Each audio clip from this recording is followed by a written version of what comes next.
Listen up. There's no more excuses. We're empowering those who want the hustle by exposing the status quo. The days of ordinary are over. It's time to crush mediocrity and start discovering your greatest potential. Welcome to the Hustle Nation. To the Hustle Nation. To the Hustle Nation. To the Hustle Nation.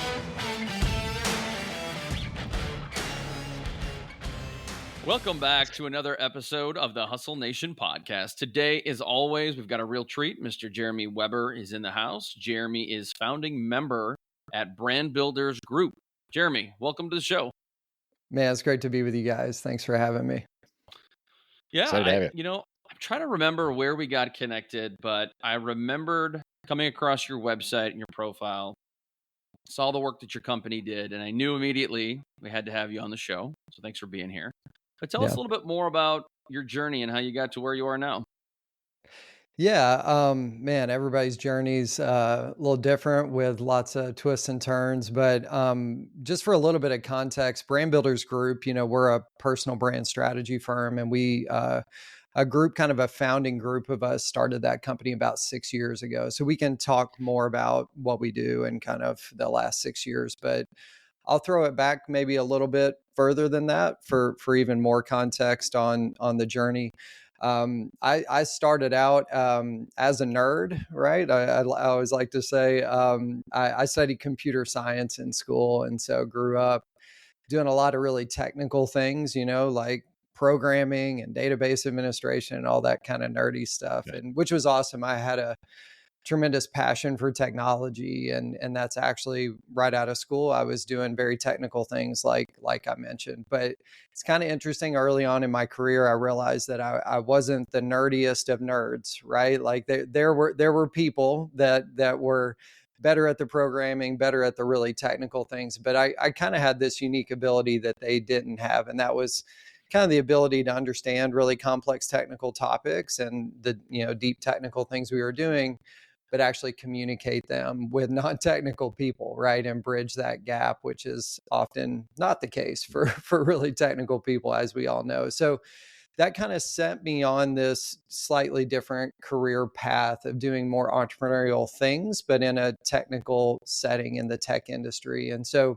I started my own tech company, a few years after kind of my first job out of school. And it was around really kind of a very niche segment of the tech industry where I saw a gap, and was just like, I can even remember to this day, sitting at my home office. At that time, it was very much a multi-purpose room. I think you probably all remember your first house. It's like not very big, and you have rooms that are like, oh, this is the office and the kids' room and the this, that, the other.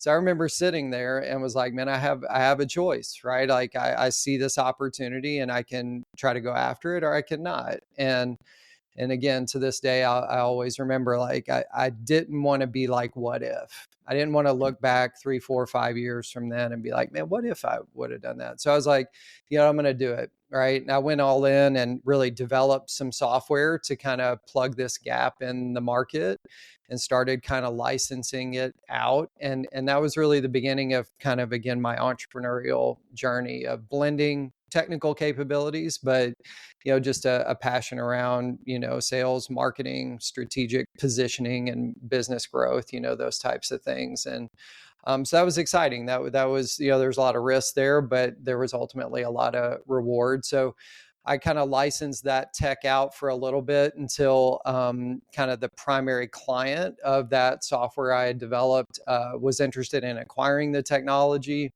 And I was interested in kind of plugging into a more established, bigger kind of business environment, and helping to kind of continue to level up and grow that business. So after that acquisition, I came on as a senior partner there, and kind of continued into the next phase of my career, I guess you could say, where we were very much still in the tech industry, but I was more kind of the face of the business and less like in the trenches doing technical things, and very much heading up a lot of the growth strategy, being, like I said, the face of the business in a lot of ways, speaking at events, et cetera. And while at the time, this all kind of makes sense as we kind of double back to Brand Builders Group and what we do now. But at the time, I did not think anything of what I was doing as building my personal brand. But I was very much, like I said, the kind of the face of the business. I was creating a lot of content online, blogging. Twitter was kind of the go-to spot at that time. So this is several years ago, many years ago.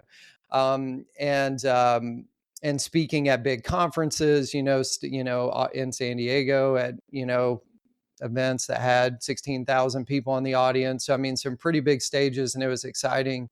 So I was very much, taking my expertise and getting out there as an extension of our business.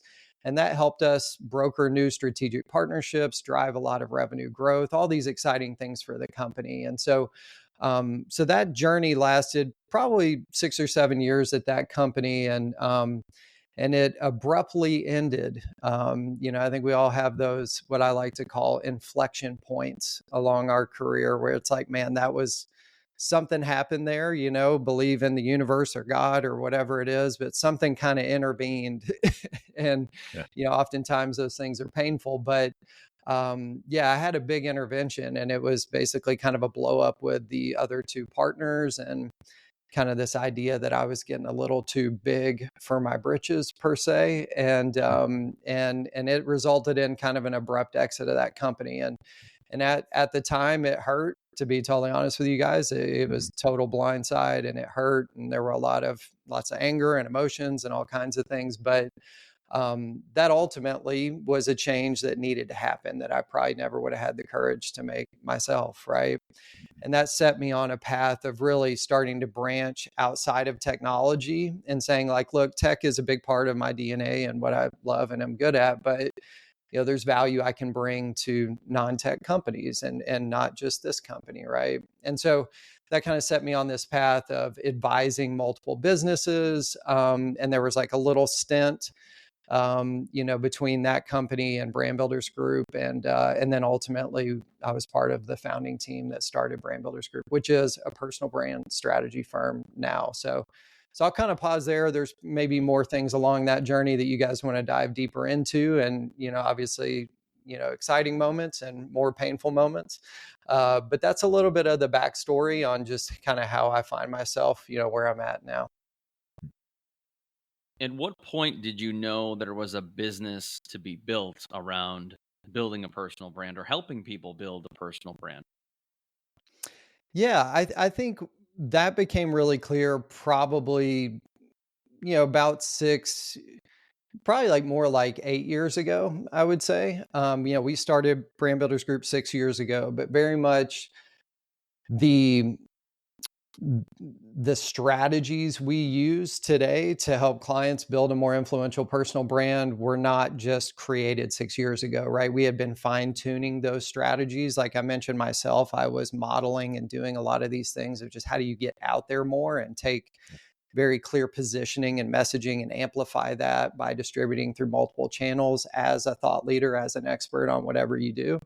And then we had really cut our teeth on some other personal branding things at the company prior to Brand Builders Group, where Rory Vaden, one of the co-founders of Brand Builders Group, really through his personal brand, we had hit the New York Times list with his first book.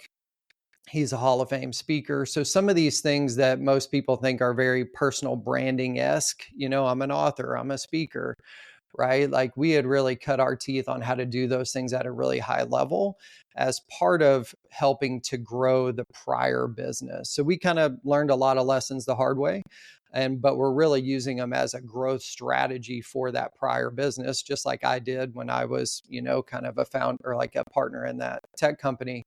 And so I think, during those times, it was clear the value of saying, how do we take one or more thought leaders or key people inside a business and start elevating them more as a trusted expert in their space, but make sure we're positioning them as a seamless extension of the business, not like, hey, I'm trying to exit and start my side hustle, but hey, this is a piece of the overall sales and marketing strategy, the growth strategy for the business.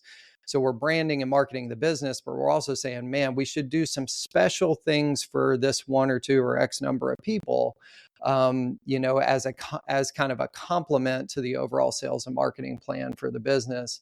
So we were modeling that prior, but I think it was ultimately when, some stuff hit the fan, in my world, and then ultimately at the prior company that we were all part of, that created these abrupt exits, right?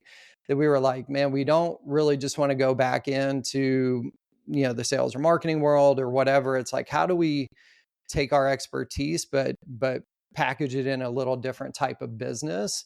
And I think that's when we really just felt like, man, this idea of a personal branding agency, a personal brand strategy firm, and that being what we just specialize in, was kind of birthed at that time. But obviously, like I said, a lot of the lessons learned and the strategies had been honed over probably, a 15-year period at that point. What's up, listeners? I just wanted to say thank you for being a part of the Hustle Nation community. We are absolutely thrilled and honored that you listen to our show. I wanted to take a break to share a special resource with you. I'm talking about our 2020 Vision Guide. This is a pivotal tool we use in our workshops, where participants typically invest thousands of dollars for transformative experiences. Imagine having a crystal clear, actionable roadmap to not just meet, but exceed your personal and professional goals. That's the power of the 2020 Vision Guide. And here's the best part. We're offering it to you for free. This is your chance to leverage a tool that has propelled hundreds of people achieve unparalleled success. Visit our website now. I'm including the URL in the show notes below, where you can download our guide and start your journey toward clarity and achievement. Don't wait. It's time to create the life you deserve today. Now back to the show. One of the things that really struck me as you talk through your journey is just your lens, which you almost understate, but this client first approach, client first mentality. I mean, even when you talk about from the tech company to what you're doing now, this laser focus of trying to find what's a problem to be solved that matters, that someone cares about. Yeah. And then attacking it and iterating it to actually solve the problem. I think, we talk to a lot of different people that are trying to start, whether it be a side hustle or a new business or things like that. And I think a lot of times the lens is backwards. It's, well, I want to do this because I just want to be an entrepreneur, right? I just want to have that brand, right, of being an entrepreneur. Yeah. But it's like, okay, but you don't just get to call yourself an entrepreneur. It's like, well, what is the problem you're trying to solve? How do you evaluate it? How do you refine it? And then how do you package it, right? But if you're not solving a problem that matters, it's never going to go anywhere. Yeah, I think you're right. I mean, the way I look at it is, ideas are kind of a dime a dozen, right? Everybody's got ideas and they're innovating, and it's like, oh yeah, well, we could create all kinds of things, right? Like, doesn't mean you should create them. And I think you kind of hit the nail on the head, is like, if we simplify and really strip this stuff down, it's actually pretty simple. Who are you very powerfully positioned to serve? Like, and this applies to building a personal brand, building a business, like building whatever. And we can hopefully talk a little bit about the definition of a personal brand, because I think people get it all backwards. But regardless of what we're building, it's actually pretty simple. Who are you very powerfully positioned to serve? You understand the reality of some segment of the market because you kind of been there, done that. You can relate to them, right? Because of that, you understand that they struggle with some things. There is a problem, right? And oftentimes the bigger the problem, the more people are willing to pay for a solution to the problem, right? So and people are paying for solutions to problem. If you're not solving problems, good luck with having a sustainable business, right? Mm-hmm. So what's the problem you're solving? And then, there's a little bit when it comes to messaging and positioning, kind of, what are you promising to do for them? That's kind of the opposite of the problem. And it really means the transformation. What's the transformation you're promising to make for these people you're passionate about serving and powerfully positioned to serve? And then the last thing is, how do you deliver on your promise? Like, I think a lot of people maybe know who they can serve and have a problem and are like, hey, this hook and this messaging, this promise sounds really great. They're going to lean into it. And then it's like, well, that sounds great, Jeremy. How do you do what you do? And it's like, oh, well, and they talk for, they don't have a well thought out process that they run clients through that drives results and gets them to the destination, or they don't have a proven process, right? So I think this is where you have to combine those three things. Then once you kind of get that foundation, frankly, it's like, well, how are we packaging your process, right? Like to make money, and there's tons of different ways to monetize your method. But if you don't have some of those foundational pieces in place, like good luck having getting product market fit, getting traction, seeing growth, and then ultimately having a chance to scale whatever it is you're trying to do. So, yeah, you're spot on with that. So you mentioned the fact that a lot of people look at personal brand backwards. Can you speak to that? Yeah, absolutely. So I think most people think when they think personal brand, they think influencer, right? Like they think, oh man, I want to build my personal brand. That means I want to be this influential person. And oftentimes being an influencer, really is just a way to monetize your influence, right? Like it's saying like an influencer as we know them is like, I have a good sized platform. And because I have a lot of eyeballs that are paying attention to me, I can now monetize those eyeballs through ad or affiliate type revenue, right? So I think when most people think personal brand, they probably think social media or kind of big platform and then think influencer, right? Some people may think, speaker author as well. Like, okay, like if I'm going to build my personal brand, that means I'm going to be like speaking on stages more and getting paid and then authoring books, right? And so yes, like those are all true-ish, right? But at the end of the day, those things we just talked about are really just ways to monetize your expertise, right? And so if you strip it down again, I would say the personal brand is you. Like it's you. It's as simple as that, right? And then we say, well, if you're great at something, right? Like how well known is your personal brand? How well known is your expertise, right? And so you have a personal brand. It's just that how many people know about you, right? And what do people think about when they think of you? And so we kind of have this saying at Brand Builders Group that another way to kind of think about your personal brand is just your reputation, right? And so then we can break it down and say, okay, well, if your personal brand is just you and your reputation and what people think about when they think of you, then it's a matter of saying, well, okay, well, how do I have more impact or build a more influential personal brand or a more recognized reputation? So we have this thing called the reputation formula, and it's results times reach equals your reputation. And it's actually pretty simple. It's like results. Are you great at something? Like, and this is not your personal brand, it's you. Like, are you great at something? Like, are you an expert where you can deliver value to really help people? And then the other part of the equation is your reach. How many people know about you as the expert you are? And some people have small influence, some have really big influence, right? And so you can some people are really great at what they do. They have amazing results and very little reach. So they would have like a small positive reputation. Others, are crappy at what they do or do really bad things, but a ton of people know about them. You'd have a really big negative reputation, right?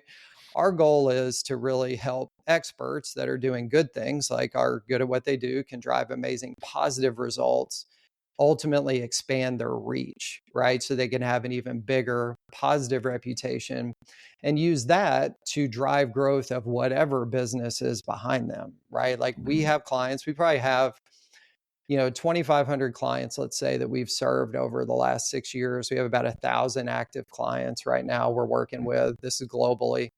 And within that client base, you have everything from true solopreneur lifestyle businesses. I'm a speaker, author kind of person. And if something happens to me, there is no business because like that's how all the money's coming in. To top talent in multi-billion-dollar publicly traded companies, right? Like, and both examples are experts that are great at something and are trying to take their expertise and share it with more people, i.e., expand their reach, and use that awareness and the influence that comes from that to serve more people. Obviously, first and foremost, have more positive impact on their lives, but ultimately drive more traffic back to whatever business is behind them, right? And so I think that's the big thing that, and we even kind of have the saying that, your personal brand is like the digitization of your reputation, right? Which kind of, it sounds good, but I think the reality is you have a reputation now, and you can even, like, just a big part of what we do is offline stuff, right? It's hard to get organic growth online with marketing, as we all know, and you have to do that to scale and really expand your reach significantly. But if you start there and only play there, right, it's going to be a really hard grind to reach people and drive income quickly. And so it's a combination of offline and online activities to expand your reach. And so again, I think we just look at your personal brand as you, and it's just like, how good are you at what you do, and how many people know about you as the expert you are. And we're probably not going to help you so much with being better at what you do, right? Like you're the expert at whatever you do. But we are really good at helping kind of package your expertise, or kind of how do we structure it for scale, like so it can be shared with more people and understood more easily. And then we help a lot with just how do we expand your reach. So using a combo of offline and online things. So longer answer than maybe you wanted, but again, I just think a lot of people kind of put it in a box and they're like, hey, that doesn't really apply to me. And we have clients that are representing businesses of every type out there. So, Jeremy, I love this conversation. Personal brand comes up, I would say, relatively frequently with our guests for whatever reason. And we had Neil Patel on the show not too long ago, and we talked about personal brand with Neil. And one of the things that he said, I actually disagreed with a little bit, was that personal brand is not as effective as you think. He said specifically with my brand, it doesn't drive half as much as people would think. And he threw a number out there. I don't recall what it was. But I've seen in some instances where, take Dustin, take me, your personal brand can not only just magnify the reach and engagement, but it literally can be the difference between people proactively reaching out to you, wanting to do business with you. It can be a monumental shift. And I've seen it firsthand. So I'm curious what you think about that. How impactful can it be to a business? Yeah, I think what's important to first understand is that it's not this or that, right? It's not like, hey, to help with driving growth of this company, which really means like sales and marketing, optimize the sales and marketing kind of strategies for the company, that you're either using a personal branding approach or not, right? We would say very much, you have some baseline sales and marketing strategies for the company, and the personal brand is this kind of magical extension or subset of that. But I think the bottom line is that, if you look at Neil, and I don't know the details of the conversation, but when you get to a certain stage where you have a lot of revenue, right? Like it's a big company, you're able to pay for a lot of growth. You're just paying for paid advertising. You're paying for things. And so at that point, it may be like a little less dependent on some expert being out there, being the face and driving leads. But what I do know is that at the end of the day, people are doing business with people, right? And I think we've got some interesting stats here from our Trends in Personal Branding National Research Study. I'll just kind of hit these for you guys, so I think they're relevant here. So 82% of Americans agree that companies are more influential if their executives have a personal brand they know and follow. All right. 74% of Americans are more likely to trust somebody with an established personal brand. Right. And 58% of Americans are willing to pay more for services from a professional with an established personal brand. So I think the reality is, when you look at consumer behavior, right, consumers are expecting and demanding to know the individuals behind the business, period. Data supports that.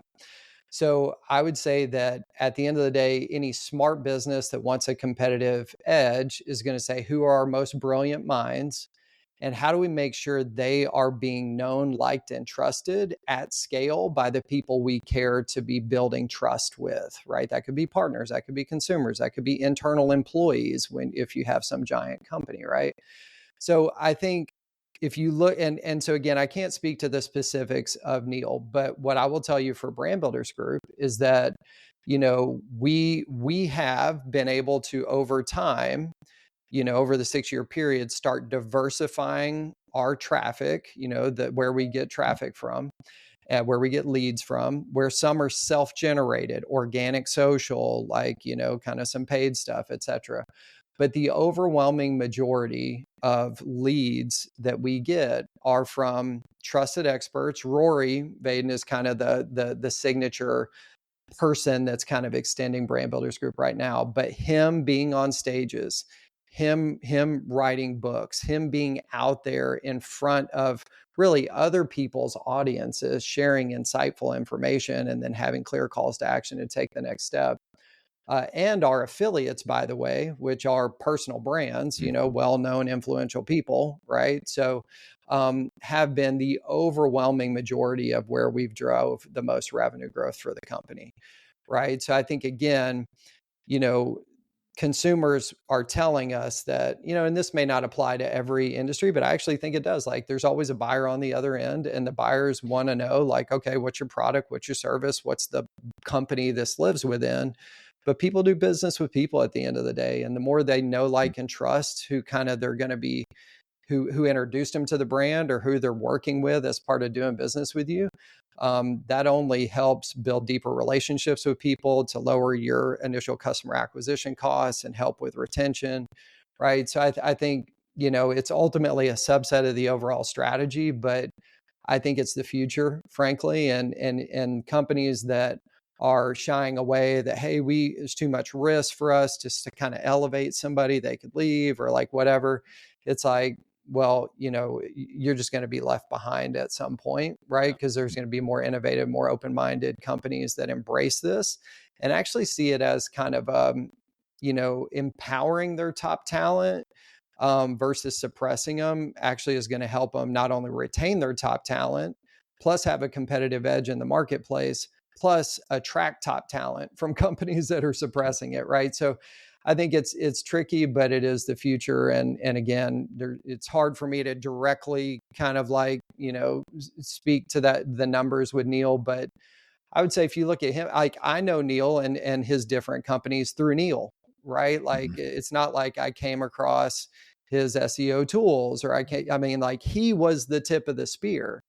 So I think, maybe it's hard to attribute, some of the revenue growth to, but whatever. But I'll be honest with you, he's always out there. It's not like some other person, like, he's always part of the webinars. He's always part of being out there front and sharing valuable insights and ultimately acquiring new customers. So that is your personal brand. Like, so I don't know how he defines it, so it makes it a little bit hard. So, well, and I think what's interesting about it is, I think, one of the things Neil was saying too was, they believe that just because of his brand, we were talking to someone about the company as well. And I actually think your equation ties it all together, right? Because reach with no results, that isn't helpful either, right? And it's really the combination between the two. And I think, I had a recent conversation actually with a client of ours, and you mentioned a lot of these things, right? It was, what does someone really want? They ultimately want a result. That's what they're seeking.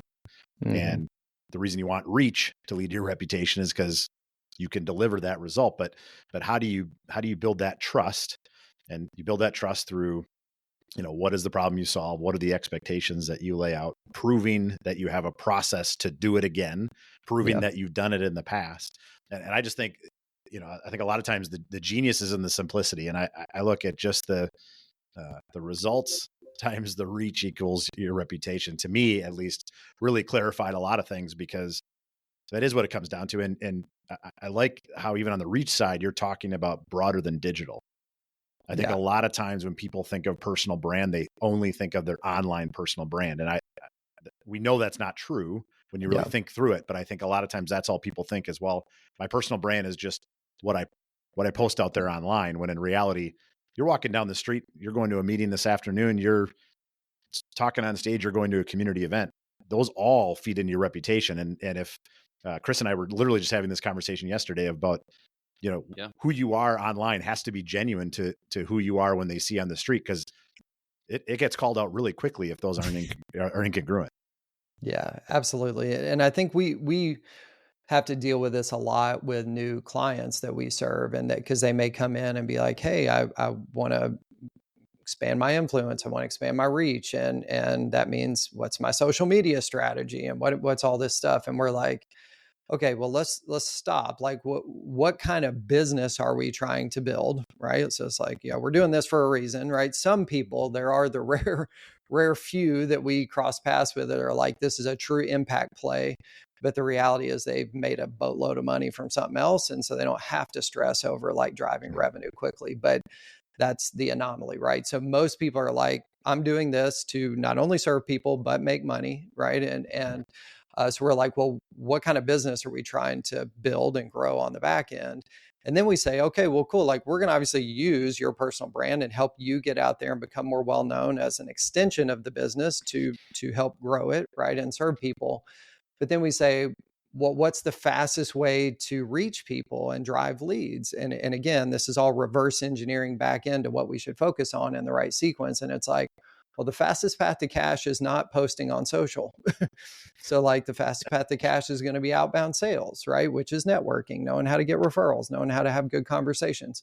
All of those things aren't really you can't really scale your reach doing those. So it's not that we just do that and we don't do the online stuff, but it's all about how quick do we need to get to revenue. And if it's pretty quick, then we're going to be leaning into the offline stuff more so first with a little bit of the online.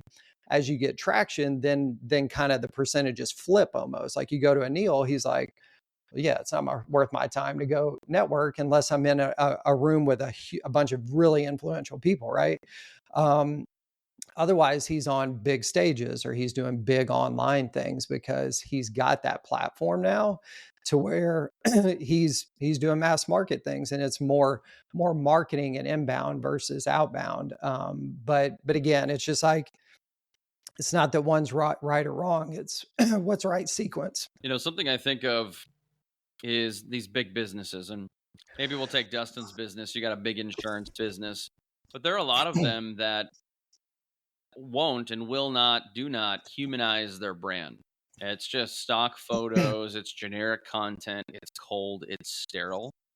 So a lot of times when I talk to businesses, I always use the phrase, you have to humanize your brand. And I think a lot of times you can integrate personal brands into the business brands, like you said before.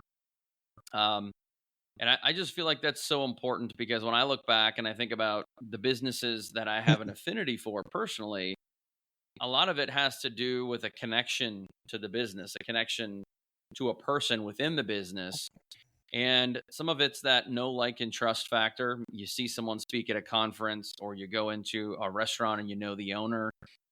The more you have that know, like, and trust factor, the more you can build up that affinity through humanizing your brand through people, I think is so important. But I guess I'm curious from your perspective why so many people and business owners, leaders, tend to overlook that.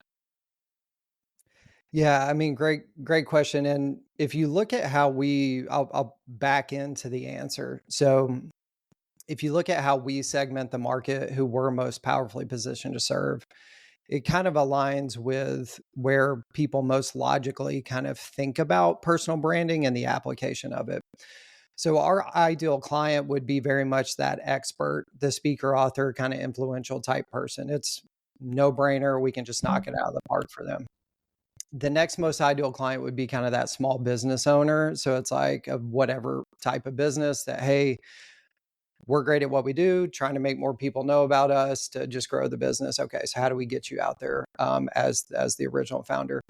But the third segment would be kind of executives or big businesses, right? And this kind of comes back to your point of that segment of the market has really big growth potential, right? There's lots of experts, lots of big budgets, that are available to do things, but also they're more resistant to this, to your point, right? And so just here recently, we've started leaning a little bit more into kind of go-to-market strategy around that segment of the market, really leading with this idea of becoming a more influential executive, right? And the things we're running into are yes, from a top-down perspective, some decision makers are like, look, we are investing in elevating somebody that could leave at any point, right? And that money is kind of gone, right, per se, or that investment may be gone.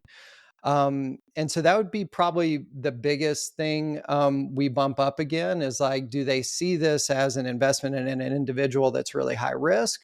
Or do they see this as, a percentage of an overall kind of like budget and really a necessity to humanize the corporate brand and ultimately differentiate their product or service from the competition? And I and I think what we're seeing more and more is that companies are realizing that product and service based differentiation is not enough these days, right? Like everybody's kind of got similar-ish things they're selling. And really what's going to give you that competitive advantage is having your true trusted expert, like somebody that is just, and people, it's not one person, in these big companies that are really just the innovators, the forward thinkers, the thought leaders, right? In whatever industry, being the go-to people, right? And it's like, and if you don't do it, somebody else is going to do it. So you better get on board or not. And the reality is there's ways to structure this where it minimizes risk for both parties, right? I think if a company is going to, and this is some of the details we're getting into as we lean into this segment of the market more, is it's got to be smart, right? Like, and if a company's going to make a big investment to get somebody out there and really say, hey, we want to help you author a book and hit a big list. We want to help you get on big stages. But obviously, the positioning of you and the message you're delivering is very much aligned with and driving traffic to this company, not your own side hustle, right? So there's a positioning thing that has to be kind of foundational. But then also, if there's a big investment made by the company to do this, then sometimes there's validity in saying, well, like you're going to have to stick around for a certain period of time. Like we're not going to drop all this and then you go exit, So I think you have to get into the comp plan details. You have to get into some of that to make sure we're creating a win-win environment for all parties. But the reality is that the companies that embrace this, the companies that take on some of the risks, the companies that really pioneer cracking the code on this are going to be the ones that have the competitive advantage and get that leg up moving forward. It's not if or whatever. I think, again, consumer data shows that, whether it's your comment, Chris, about humanizing the corporate brand or whatever, but the reality is people more and more want to know, like, and trust the individuals they're doing business with. And the more your experts, and then as a byproduct, your company brand are the ones they think of first, that gives you that leg up. And you can choose to embrace it and innovate it and really figure out, how do we package their insight? How do we help them develop thought leadership better? How do we help them package and distribute that thought leadership in more formats that get more traction in front of more people, right? You can take a really innovative approach of really doing what we do with these solopreneur lifestyle businesses, but saying, let's do that in the right way for people inside a big enterprise. So we're seeing, certain little pockets of this happening, but again, there's real headwaves. Like, I mean, it's the reality. It's just like you get egos involved and you get people like, oh, I don't know if this person's going to stick around. So it's not easy, but what I'll tell you is the future is, I think it's a future, and it's just like the companies, again, that embrace it and pioneer it are gonna have that leg up. And last thing I'll say is not only to retain their top talent. I kind of said this earlier, but I want to reiterate it. Not only to retain their top talent, because we all know that if you're brilliant doing all this great stuff in a company and you're feeling suppressed, like, I'm great at what I do, I want to get out there more, not to start my side business, but to help serve and share this insights and expertise in more formats to ultimately drive growth of the company. If that's being suppressed, before long, those people are going to bounce, right? They're going to go somewhere else. So you have a top talent retention issue if you don't embrace it. So I think it's really companies that embrace it will be able to retain, their top talent, but then they'll also be able to attract top talent from other companies. And so those are just extra added benefits to just getting that competitive edge from a sales and marketing perspective. Jeremy, too. someone who has a marketing background, I would say that I would argue it's not the future, it's the now. And it's been the now for a while, for people maybe who don't believe it. And the other comment I'd make is, I have seen those businesses who are scared or they're fearful of what could happen. And I always say, you can't run a business scared. I mean, show me a progressive, growing, thriving company that operates scared. Yeah, true. So true. The other thing I thought was really interesting, Jeremy, is you talk about the future, right? And everyone, when they're talking about the future right now, is talking all about AI and technology and all that sort of stuff. And, to your point on the humanizing the brand, being genuine, I think that's, to your point of who's going to have the competitive advantage of the future. I think it's not even close that it's going to be exponential, because I think so many brands are going to become so much more sterile in the next 3 to 5 years, because they're going to rely on technology and AI to just streamline things. And don't get me wrong, you need to do that, right? To your point, you started as a tech nerd, right? So like, Yeah. it doesn't mean that stuff shouldn't be used, right? I mean, that would be like saying, well, I'm not going to use my iPhone, right? I mean, look, there's technology to be used, but I think it always kind of still comes back to people like to work with people. And I think that I think it's even going to be more critical going forward that brands have a more human feel, because it's going to be so easy for anyone to kind of elevate to that basic level of to your point earlier, Chris, stock photos and, stock value props and things like that. But it's, who's going to really accelerate that and humanize it, I think is going to be the one that's going to step ahead.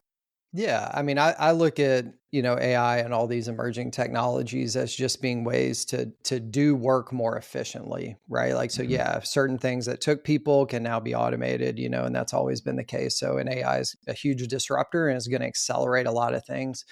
But what does not change, and you just touched on this, but to reiterate it, is that at the end of the day, if you look at people that are making partnership decisions, buying decisions, whatever type of decision to do business with you, who are they interacting with, right? Like, they're interacting with people, right? Like, I mean, there are some cases in, CPG businesses or like whatever, like B2C businesses at scale where it's like less about, is the product look good? And, but even in those, there's a lot of influencers, right? That are the ones that are promoting the product. But I think, again, if you strip it down, it's like the reality is people are a fundamental part of promoting the message of your brand, your company brand. And the companies that really embrace and take a very tactical approach to how do we, for certain people, it's not for everybody in the company, but for certain people, how do we really innovate and try to get them and their expertise, and thus the company's expertise, out into the marketplace more, where again, they are the people in this industry. These are the people that are the go-to experts, right? They're looking to them for like, where are things heading or recommendations. And if those people work for your company, there's no question that you've got that foot in the door that somebody else doesn't, right? And you can choose to push on that and embrace it, and have more of that mind share, I would say, and thus market share, or not, right? But that's not going away. I don't think that piece is going away. It's not like all of a sudden AI is running all of our companies, and like there's no need for anybody anymore, right? Like that's maybe way down the road, but not anytime soon. So Jeremy, I'm curious. We have a lot of entrepreneurs and leaders who are listening to the show. A lot of them, most of them, interested in personal brand in some capacity. And I would argue that most of us, if we're listening to a podcast and trying to better ourselves, are probably trying to improve our personal brand. So when it comes to your clients, what are you seeing as maybe some of the top 2, top 3 issues that they face, or things that they could just easily get better at? Yeah, I mean, the majority of our client, there is one issue that we would say is the number one issue that keeps people from having a more well-known reputation, right? Remember, results times reach equals reputation. So there is one thing that we see time and time again as the fundamental problem, that people, what we call, don't break through the wall. We have this kind of framework called Sheehan's wall, and it's like you're either on the unknown or known side of that wall, and our goal is to help you break through that wall, right? And there's multiple walls on your journey to serving more and more people and having more and more reach, but there is one single fundamental issue that keeps people from breaking through and ultimately just bouncing off the wall. And it's this idea of diluted focus equals diluted results. Like the number one reason, and we all know this, right? We are in an information overload world, right? There is no shortage of tips and tricks and try this and get rich quick and easy buttons, right? And that creates a bunch of distracted people, right? I don't care what kind of business you're in, if you're trying to build your personal brand or whatever you want to call it. It's like, if you're trying to do too many things for too many people, right, you get spread thin, and you get that diluted focus equals diluted results. And so really the name of the game, and it's interesting, I go all the way back to when I developed that first software, right? Like, and started my entrepreneurial journey. I was able to see that opportunity and capitalize on it because I was so focused. It was like a niche of a niche of a niche in an industry. And when you're dabbling in a lot of things, you're seeing the same things that most everybody else is seeing, which means there's no competitive edge. There's no kind of innovation there. It's like you're just regurgitating the same crap everybody else is, right? Mm-hmm. When you get focused, when you go deep, you start seeing things that very few other people see. And it's in those places that you can say, man, I'm building true expertise, and I'm truly coming to market with something that's unique, right? And it may not be one of a kind, right? But it is unique. And that uniqueness is what gives you that competitive advantage to then position your brand, let's call it, or your business around that niche of expertise, differentiate yourself from all the other noise out there, and actually kind of solidify your space, like your positioning in the market, right? Whatever that is. And so I think that is the biggest thing we do with clients right out of the gate. It's called finding your brand DNA, but it's basically like, what is your unique positioning in the marketplace? And we're going to just be like, dude, you can't do everything. Like, you're going to have to say no to a lot of stuff. And so I think we continue to see that being the biggest issue, is just people trying to do too many things and chasing too many things. And it's like, look, you got to focus. If you're not willing to focus and be disciplined and make sure all these different activities, sales, marketing, et cetera, like all these activities are positioned in alignment with that unique positioning, you're not going to have a chance to break through the noise and thus break through the wall. So, and some people are willing to do that, some aren't, but the reality is that's a non-negotiable. Like, I think in the world we live in, especially if you're in the early days, like, I mean, yeah, at scale, yeah, Tony Robbins can talk about whatever he wants to talk about now because he's got all this momentum and this huge, like, enterprise, but he didn't get to where he got to by talking about everything. Gary Vee, Neil Patel, like, you take any of these people, they didn't get to where they got to talking about what they're talking about now. They had a niche. They kind of focused and got traction and dominated something. And from the momentum of that, they were able to strategically expand over time. I mean, you look at Amazon as a business example. What did they sell when they first started? Books. Yep. Books, right? What do they sell now? Everything. Everything, exactly. Right. Like, but if they would have tried to sell everything right out of the gate, they wouldn't be where they're at now. Right. So, I mean, it's pretty simple when you kind of think about it, but not always easy to do. And so I think, again, it may not be the sexiest answer, but it's the truth, and people need to understand that and embrace it. And now the $1 million question is what to focus on. And, some of those things, it's not always easy, but the truth of it is you gotta like focus on something, be great at it, not get spread too thin. And then if you do that, things kind of take care of themselves over time. Oh, Jeremy, you're opening up so many things that we could talk about. So we're going to have you back, because I do want to talk about it at another time, brand DNA. I want to talk about that reason that you mentioned, because I've been there. I know a lot of people have. I've seen it firsthand. And I just want to talk about why you should hire a VA, or why you should start hiring people, and a lot of other things that come to mind. But we got to wrap it up. So thank you for being here. But before we let you go, tell our listeners a little bit more about Brand Builders, where they can find you. And I know you've got a summit coming up, right? Yeah. So we've got, so like I said, we're a personal brand strategy firm. So if any of this stuff is kind of like, hey, I've got this type of business I'm trying to grow, and I want to increase my results and my reach, right? All that stuff. Then we basically are doing something really cool. Like, we'll do a free kind of strategy call with you. So it's a 60-minute strategy call with a strategist to basically try to understand where you're at and just give you some tips on that call. And ultimately, if it makes sense for us to kind of be part of your team to do some of this stuff, great. If not, no worries, right? So, but we're happy to do that free call with you just to serve.